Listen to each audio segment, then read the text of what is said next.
د طالبانو او پاکستاني پوځیانو ترمنځ تازه او مخامخ جګړه. د افغان طالبانو پاکستان حکومت ته اړیکې لا هم خرابې دي.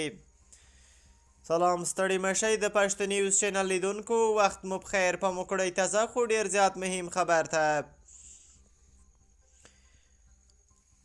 وسله والو خیبر پښتونخوا کې 6 پاکستاني سرتیري وژلي دي. د خیبر پښتونخوا تیرا په ادمخیلو سیمه کې نن سهار د پاکستاني سرحدي ځواکونو پر پوسته د یو وسلوال برید پر مهال 6 عسکر وژل شوي او 15 نور ټپیان دي. راپورونه وایي چې په دغه حمله کې 4 بریدګر هم وژل شوي دي. نه تایید شوي راپورونه کاږي چې دغه برید لشکر اسلام او TTP په مشترک ډول ترسره کړی دی.